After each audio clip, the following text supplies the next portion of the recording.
Bienvenidos, damas y caballeros, to the Spanish Language Lab. In this video, we're going to read a short story about a date at a cafe. And this short story is an exercise in better understanding the present tense in the imperfect subjunctive. And every use of a verb conjugated in one of those two grammatical forms will be highlighted in bold. So if you look over to the story, you see that fuera is highlighted, you see that este is highlighted in bold, and so on.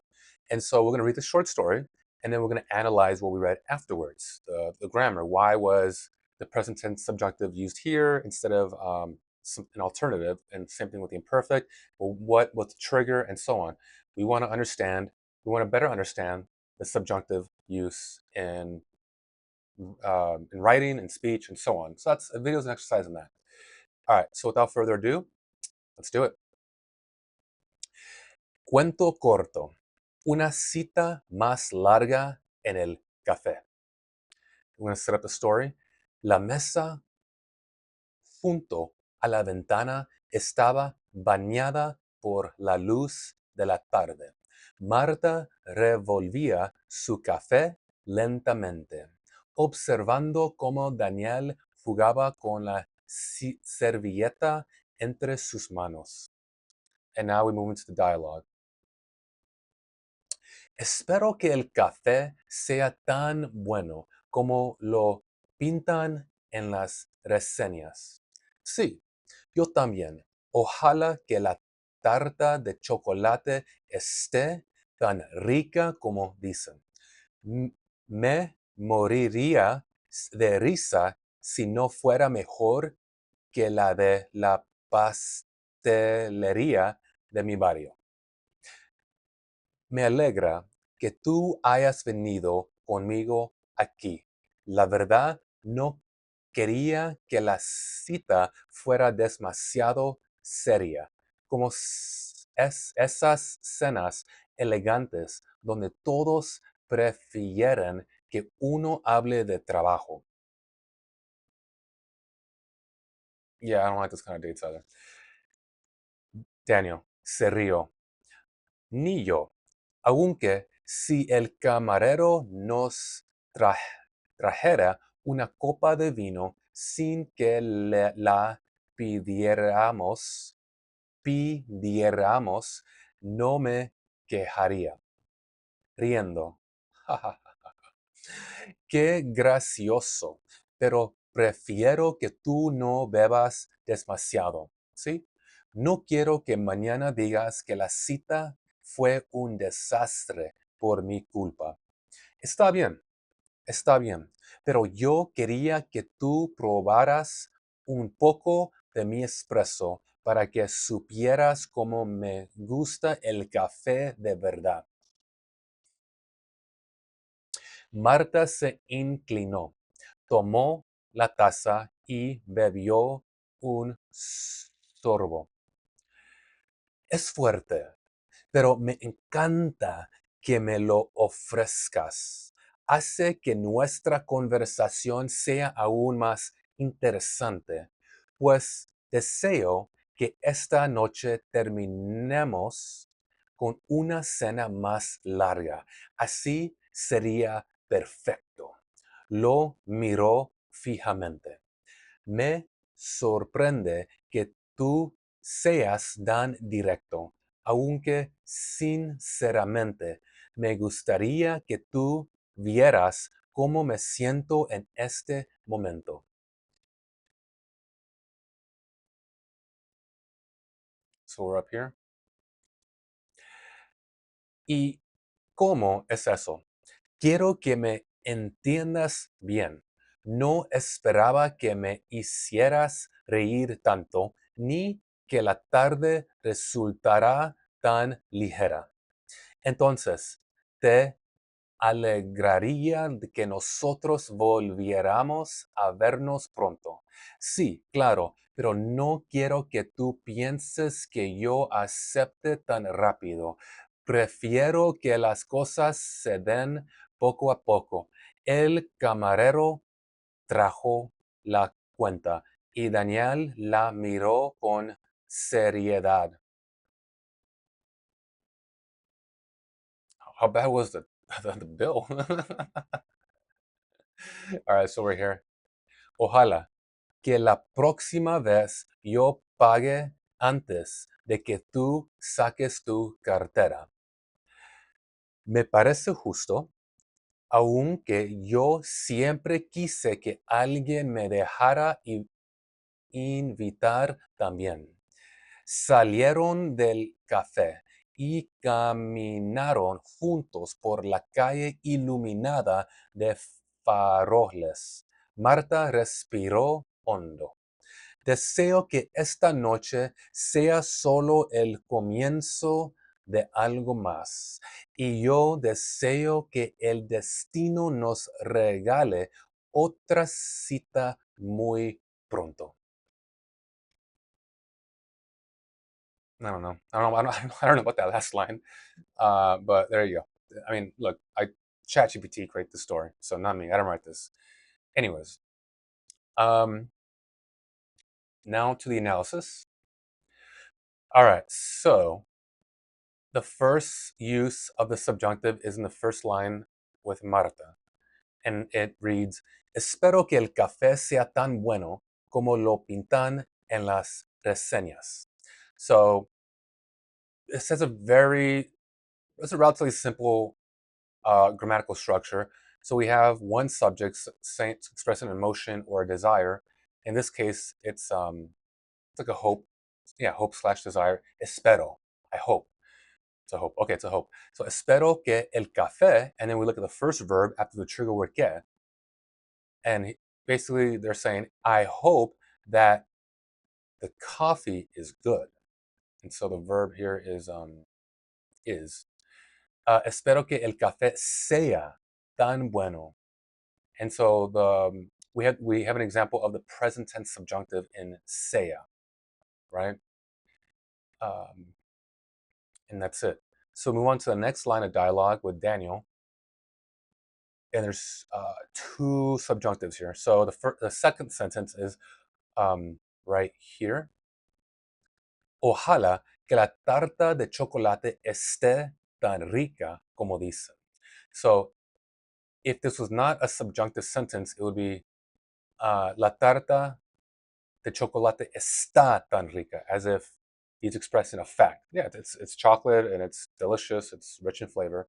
It's a fact. But here, the sentence started with ojalá, which means it's a wish, it's a hope. Ojalá que la tarta de chocolate esté tan rica. I hope the chocolate is super delicious and rich with flavor. And so this is another example of the present tense subjunctive. The third sentence down here, me moriría de risa si no fuera mejor que la de la pastelería de mi barrio. Me moría de risa. So here, we're seeing a use of the imperfect subjunctive. Me moriría de risa si no fuera mejor que la de la pastelería de mi barrio. Now, this is imperfect. It is imperfect, we know, is the past tense. So why might have the imperfect been used in this sentence? The reason for that is because we're expressing a hypothetical idea here. I would die of laughter, risa, si no fuera mejor than the cake from the bakery in my neighborhood, right? Um,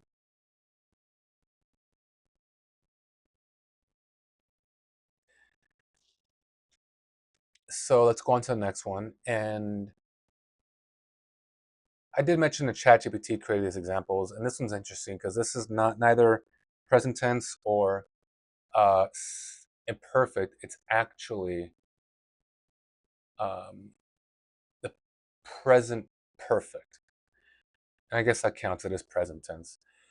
Me alegra que tú hayas venido conmigo hoy. It has the same subjunctive mood syntax. Subject one expresses an emotion, a hope, a desire, uncertainty. Me alegra, so I'm glad. Que tú, second subject, and then the first verb is venir, but it's conjugated in the preterito perfecto form. Hayas venido conmigo hoy. Me alegra que tú hayas venido conmigo hoy. I am glad that you have come with me today. And so the present perfect is, it's interesting because the sentence itself is in the present tense, but the grammatical form is the recent past. I am glad you had done this. I am glad she has done that. I am glad that it had turned out all right. It's like the past tense that just brushes up against the present tense. And so that's what's happening here. Me alegro que tú hayas venido conmigo hoy. I am glad that you had come with me today. And yet, remember, they're still at the date. This is dialogue. They're talking to each other. They're still on the date. I'm glad that you had come with me today. It's like, well, I'm still here. This is still the present tense. I'm talking to you right now. And so I see why Chapetto over here decided to use the present perfect tense here. And that makes sense. All right, moving on to the next sentence here. La verdad no quería que la cita fuera demasiado seria. So here, Marta is saying, the truth is, I did not want I did not want that the date be so serious, too serious. La cita fuera demasiado seria.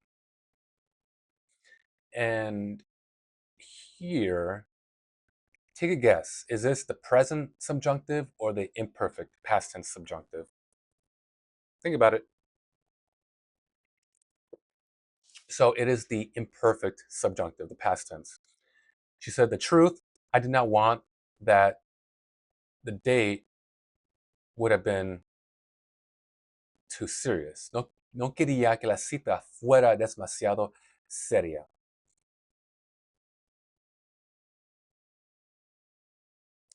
And you know that this is one clue as to why you know this is a past tense is because look at the verb that precedes the trigger word que.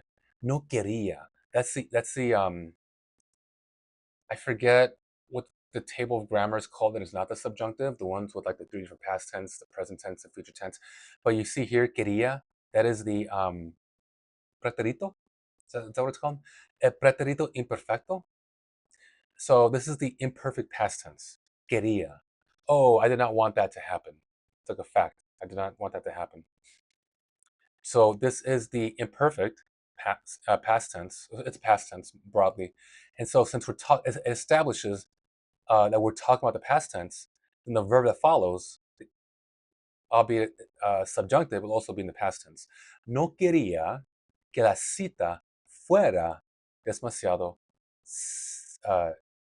seria. Yep. And then the last one would be como seas cenas elegantes, donde todos prefieren que uno hable de trabajo. How serious? Oh, like those elegant dinners where everyone prefers that one talk about work. So we're seeing two subjunctive verbs here. Como esas cenas elegantes donde todos prefieren que uno hable de trabajo. So this is the present tense subjunctive. To prefer and then to speak, right? That could be habla, but this is a subjunctive sentence, so it's hable.